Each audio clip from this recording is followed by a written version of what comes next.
Assalamu alaikum. Bonsoir à tous. Aujourd'hui, je vais parler des espaces des fonctions polynomiales. Alors, j'ai posté deux questions dans un post écrit sur la chaîne en se demandant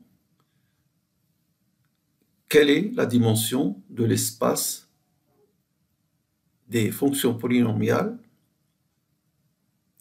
et de son sous-espace des fonctions polynomiales de degré inférieur ou égal à a petit n ou n est un entier naturel.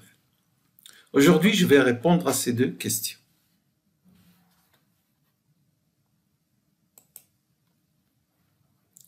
Alors, je note P de R, l'espace vectoriel des fonctions polynomiales de R vers R. Et Pn de R, le sous-espace qui consiste en les fonctions polynomiales de degré inférieur ou égal à n.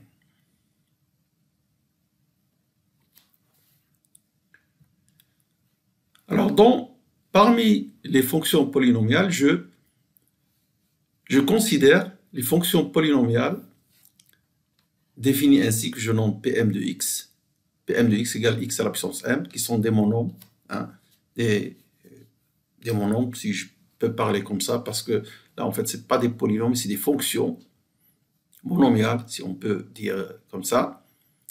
Et en particulier, P0, c'est la fonction qui vaut 1.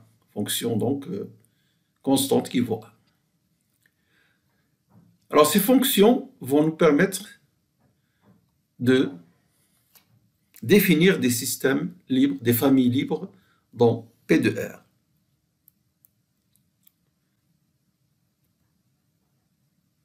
Je rappelle ce résultat du cours d'algèbre, classique, cours d'algèbre de première année.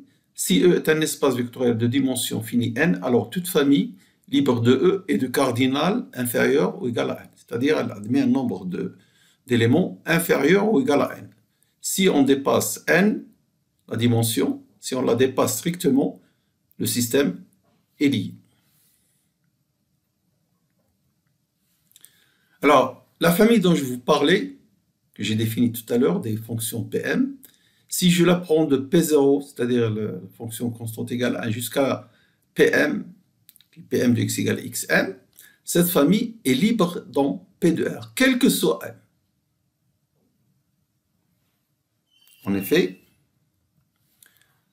si je prends des scalaires quelconques lambda 0, lambda 1 jusqu'à lambda m, qui réalisent cette combinaison linéaire avec ces éléments de cette famille est nul, c'est-à-dire égal à la fonction nulle, qui est lui-même un polynôme, on peut dire, avec des coefficients tous nuls, c'est lui-même fonction polynomiale. Alors, si ceci est vrai, alors leurs images seront égales, c'est-à-dire l'image par cette fonction polynomiale, c'est lambda 0 plus lambda 1x plus etc. jusqu'à lambda m xm, sera égal à 0, quel que soit x appartenant à 1. Et donc, alors le polynôme, cette fonction polynomiale admet une infinité de racines, ce qui n'est pas possible parce qu'on sait qu'elle ne peut admettre au plus que m racines. Donc, c'est impossible, à moins qu'elle soit nulle. Ce qui veut dire que la fonction polynomiale, cette fonction polynomiale admet une infinité de racines. Ce n'est possible que si A est nul. Et A est nul, ça veut dire tous les lambda I sont nuls. Et donc, nous arrivons à démontrer que cette famille est bien libre dans P de R. Alors maintenant, nous allons énoncer deux corollaires.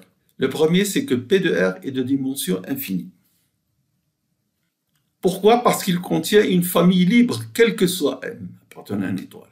S'il était de dimension R, d'après la proposition que nous venons de voir, la proposition numéro 1, si la dimension de P de R était égale à R, toute famille ayant R plus un élément sera liée. Mais on a vu qu'il y a des familles libres à n'importe quel ordre M.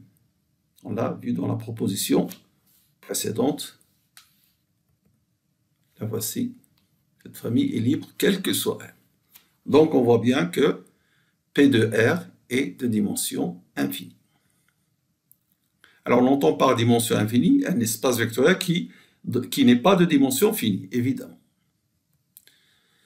Deuxième corollaire, Pn de R est de dimension n plus 1. Alors, Pn de R, je vous rappelle l'espace des fonctions polynomiales de degré inférieur ou égal à n plus 1. Attention, ce n'est pas de degré n, mais de n plus 1, même s'il est noté comme ça. En effet, si je considère cette famille, nous avons vu qu'elle est libre. La notion de libre ne se rapporte pas à l'espace. C'est libre dans P de R, mais c'est libre dans Pn de R qui les contient, qui est un sous-espace de P de R. Elle est génératrice aussi de l'espace Pn de R. En effet, toute fonction polynomiale de degré inférieur ou égal à n peut s'écrire ainsi, avec des constantes de cette manière. Et donc, Q est égal à, est une combinaison linéaire de cette famille, avec les constantes A0, A1, A1. Donc cela veut dire que Q est à la fois libre et génératrice. Donc c'est cette famille, elle est à la fois libre et génératrice, et donc c'est une base de Pn de R qui contient 1 plus 1 élément, et c'est la dimension de Pn de R. Voilà donc, nous terminons cette